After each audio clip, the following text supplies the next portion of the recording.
ईमानदारी से बता रहा हूं, ये जो वीडियो अभी आप देखने वाले हैं, इस प्रकार के वीडियो बनाने में मुझे बिल्कुल भी अच्छा नहीं लगता। दिल पे हाथ रख के कह रहा हूं, क्योंकि इन वीडियोस में क्रिटिसाइज करना पड़ता है उन लोगों को जो कहने को डेजिग्नेशन में भी मुझसे बड़े हैं, उम्र में तो काफी बड़े हैं, और दोनों ही चीजों का लिहाज होना चाहिए। लेकिन ये इतने मक्कार किस्म के लोग बन चुके हैं, इतने घटिया लोग बन चुके हैं, इतने शेमलेस लोग बन चुके हैं। I have no other words, I have no better words. इनके बच्चे विदेश में जाके पढ़ते हैं, ये लोग हजारों लाखों करोड़ रुपए कमा के बैठ चुके हैं। ये लोग अपने बड़े बड़े बंगलोज में, सरकारी बंगलोज में गिनती के दिन साल में जाके काम करते हैं और उसमें भी हग देते हैं। पेपर कंडक्ट करवाना होता है, 2024 में पेपर लीक होता है, सुप्रीम कोर्ट तक हम जैसे कुछ नॉर्मल मामूली शिक्षक लोग जाते हैं, आवाज उठाते हैं, हो हल्ला करते हैं, और उसका नतीजा आता है कि कुछ लोगों की री एग्जामिनेशन होती है। हमको लगता है कि चलो ठीक है भाई, इतनी बड़ी बड़ी बयानबाजी हुई है, अब शायद नहीं होगा, कुछ इस प्रकार के घपले नहीं होंगे। फिर 2025 में गड़बड़ी होती है, 26 में वापस गड़बड़ी हो जाती है, और उतने के बाद आज जो लेटेस्ट स्टेटमेंट आया है, this is the icing on the cake. NTA के जो डायरेक्टर हैं, उन्होंने आज कहा कि भाई नीट यूजी का पेपर जो है ये लीक नहीं था, कुछ सवाल किसी जरिए से लोगों तक पहुंच गए थे। आई एम अमेज्ड टू सी कि इस डेजिग्नेशन का आदमी जाके ये स्टेटमेंट देता है और उसको लीक का मतलब भी नहीं पता। लीक का मतलब यही होता है कि जब अगर आपके पास एक बॉटल है ना, उसमें से अगर पानी थोड़ा बहुत कहीं बह जाए तो इसको लीक कहते हैं। अगर पूरा पेपर मार्केट में आ जाएगा 180 सवाल, आप उसको लीक समझेंगे तो भैया वो तो क्या बोलूं, उसके लिए तो मेरे पास टर्म भी नहीं है। वो तो फट जाना हुआ ना, कि बॉटल फट गई, पूरा पानी बह गया। अरे मालिक, लीक तो तभी हुआ ना जब एक छेद कर दिया, थोड़ा पानी बह गया, थोड़ा है, थोड़ा चला गया। तो यही तो हुआ है भी। 180 में से 90 सवाल चले गए, 90 बचे रह गए। और किसको कहते हैं आप लीक? 90 भी नहीं, सॉरी, 120 130 सवाल थे। So it was a major leak. Nearly 3/4 of the paper, 75% of the paper was leaked. For God's sake, you don't even realize. You're doing all blunders back to back. Just लीपापोती चल रही है कि बच्चों को उनकी fees माफ कर देते हैं, जो 1700 रुपए का हमने फॉर्म लिया है। बहुत महान काम कर देंगे आप कि आप वो रिफंड कर रहे हैं, लेकिन बात वहां पे एक इंसान के लिए 1700 रुपए की नहीं है, आप समझिए। बात यह है कि आप सीबीटी मोड पे शायद अगले साल ट्रांसफर हो, इस साल आप रीनीट करवाने वाले हैं जो उसी जरिए से होगी। There is a very big question mark on your intentions, there is a very big question mark on your credibility. आप केपेबल भी हैं या नहीं पेपर कंडक्ट करवाने के, ये कौन डिसाइड करेगा? क्या इसके लिए भी एक सेपरेट बॉडी बननी चाहिए जो ये देखे कि एनटीए और सीबीएसई जैसे ऑर्गेनाइजेशंस ठीक से काम कर रहे हैं या नहीं? बिल्कुल बननी चाहिए। सोशल मीडिया का समय है, बच्चों के पास पावर है उनकी आवाज उठाने की, इसलिए इतनी बातें हो पाती हैं। वरना आज से 10 साल पहले जाएं तो जो आपने घपले किए हैं, बहुत बड़े बड़े घोटाले हुए हैं।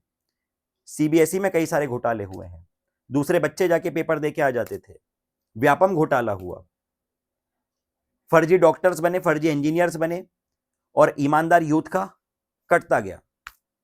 ये हुआ है, इसको हम डिनाई नहीं कर सकते हैं। बच्चों ने मैसेजेस भेजे कि सर आप जेडबल नीट में कोई भी गड़बड़ होती है तो तुरंत आप आके उसको एड्रेस करते हैं, काफी वोकली अपनी बात कहते हैं, जो कि कहना भी चाहिए, क्योंकि अगर यही एक चीज है हमारे पास, अगर हम ये भी नहीं करेंगे तो फिर हमारा एग्जिस्टेंस क्या है? आप बताइए ना। कि देखिए 2024 में जब गड़बड़ हुई थी, मैं सुप्रीम कोर्ट गया था। 2026 में फिर जो गलतियां हुई, मैंने बात उठाई। ऐसा नहीं है कि ये करने से मेरे जीवन में कोई बहुत महान फर्क पड़ जाता है, या तो बहुत मेरे पास इन चीजों से कुछ मॉनिटरी बेनिफिट हो जाता है। इट मेक्स नो डिफरेंस, बल्कि गालियां ही पड़ती है कि अरे तुमको क्या पड़ी है। अरे हम नहीं करेंगे तो कौन करेगा? कौन करेगा फिर, ये बताओ ना। और अगर ये भी ना करें तो क्या करें फिर? देखते हैं बच्चों को मरते हुए। लिटरली इन चीजों से, आपके लिए चीजें बड़ी आसान है, आपके लिए चीजें शायद मजाक है, आपको फर्क नहीं पड़ता, क्योंकि शायद आपके घर में कोई आईआईटी या एम्स जाने का सपना नहीं देख रहा होगा। ये जो इतने बड़े बड़े बाबू लोग हैं, मंत्री लोग हैं, नेता लोग हैं, मैं इनसे कह रहा हूं कि आपके घर में शायद ये सपना नहीं देख रहा होगा कोई, क्योंकि आपके पास हजारों लाखों करोड़ रुपए पड़े हुए हैं, आप अपनी 7 जनरेशन को बिठा के खिला सकते हो। हसल उस मिडिल क्लास बच्चे की है जो बचपन से अपने घर से स्कूल तक टूटी फूटी सड़क पे जाता है, जो आप उसको प्रोवाइड करते हो। उसके बाद जैसे तैसे उसके घर वाले उसको किसी कोचिंग में भेजते हैं, वहां वो पढ़ाई करता है। वो तो अच्छा है, भला है ऑनलाइन का कि भाई आजकल 5-7 हजार में बच्चा पढ़ाई कर लेता है, सबको शिक्षा मिल रही है। वरना वही 2-2.5 लाख रुपए की फीस देके जैसे तैसे कोई अपनी गहना बेच रहा है, कोई अपनी जमीन बेच रहा है, कोई गाय भैंस तक बेच के बच्चे आते पढ़ने। देखो एक बार जरा यूपी बिहार साइड के, जो झारखंड के एक्सट्रीम साइड के जो बच्चे आते हैं बिल्कुल छोटे छोटे गांव से, किन कंडीशंस में आके रहते हैं वो लोग। पत्थर जैसी रोटियां। कोटा में जाओ एक बार जरा, जो पुराने किस्म के मैस है सस्ते वाले, महंगे वाले तो बहुत ऊपर जा चुके हैं, जो सस्ते वाले वहां पे जाके देखो कि क्या जीवन जी रहे बच्चे। क्यों इतनी कड़ी तपस्या, इतना खतरनाक स्ट्रगल क्यों कर रहे हैं? ताकि एक दिन वो लोग एक अच्छे कॉलेज में जाएंगे और उसके बाद शायद चीजें बेटर होंगी। बेटर होंगी, परफेक्ट नहीं होंगी, कंपैरेटिवली बेटर होंगी। और आपका जो मालिक जो वर्स्ट है ना, वो किसी का ड्रीम है और आप उसको उससे भी छीन लेते हो, और इस पे हम आवाज भी ना उठाएं तो क्या करें? बहुत मक्कार किस्म के लोग हो आप। जितने भी लोग टॉप पे बैठे हुए हैं ना, मैं बहुत क्लियरली आपको कह रहा हूं कि आप बहुत घटिया लोग, और आपको पाप पड़ेगा, आपको बच्चों की बद्दुआएं लगेंगी। लिख के रख लो आप, लगेंगी। कर्मा होता है, आएगा आपके पीछे, आज नहीं किसी और रूप में किसी और दिन आएगा। इन बातों पे कई सारे लोग ऑफेंड होंगे, मैं उनको एक ही बात कहूंगा, हो जाओ। नोटिस भेजना है भेज दो, जेल भेजना है भेज दो, लेकिन ये गलत बात है और मुझे वाकई में बहुत बुरा लग रहा है इस चीज पे। सीबीएसई की भी बात करूंगा भाई, जो ओएसएम मार्किंग हुई है, जब सीबीएसई वाले तैयार नहीं थे ये सिस्टम को, जब आपने टेस्ट नहीं किया था, इसका ट्रायल रन नहीं हुआ, तो आप कैसे पैन इंडिया में पूरे भारत भर के बच्चों की टेस्टिंग उस ओएसएम मशीन से के जरिए करवा सकते हो? वो मैकेनिज्म आप कैसे लागू कर सकते हो जब आपने एक पायलट रन नहीं किया है? तो जो बच्चा 95% एक्सपेक्ट कर रहा था उसके 78% आए। इंपैक्ट पड़ा है बच्चों के जेडबलई में अच्छे रिजल्ट लाने के बाद आईआईटी में अब वो जाएंगे या नहीं, उनको नहीं पता। क्यों? क्योंकि ओएसएम के कारण उनकी प्रॉपर आंसर्स रीड नहीं हुए। बच्चों की जेडबलई मेन बढ़िया गई, कुछ बच्चों की नीट अच्छी गई थी, सीबीएसई में दुख हो गया, उनको सीबीएसई में तकलीफ हो गई। मैं बस यही चाहता हूं कि भाई इस चीज का उम्मीद रखना आप बंद कर दिए, लेकिन अब हमको वोकली सवाल उठाना पड़ेगा कि यार ये जिन लोगों के हाथ में हमने ताकत दे रखी है, जिन लोगों को के पास अथॉरिटी है, जिन लोगों के पास पैसा है, एनटीए के पास कितनी सारी एग्जाम्स कंडक्ट करवाने की पावर है, जिसमें से नीट एक नॉर्मल सी एग्जाम है जो वो कंडक्ट करवाते हैं। हाँ डेफिनेटली उसका मैग्नीट्यूड सबसे बड़ा है, रेवेन्यू सबसे बड़ा है, लेकिन इनके लिए तो वो एक नॉर्मल सी एग्जाम ही है ना, जिसका पेपर लीक हो जाता है तो उनको फर्क नहीं पड़ता, कुछ क्वेश्चन लीक हो गए, इस तरह की बातें ये लोग करते हैं। I just want you students to get aware and spread this message.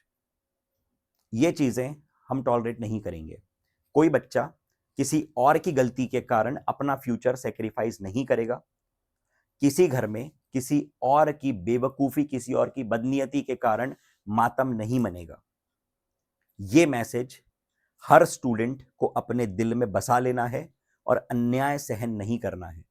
हम शिक्षक हैं, हमारे बच्चे स्टूडेंट्स हैं, हम क्रांतिकारी नहीं हैं, लेकिन बनने पे मजबूर मत करो।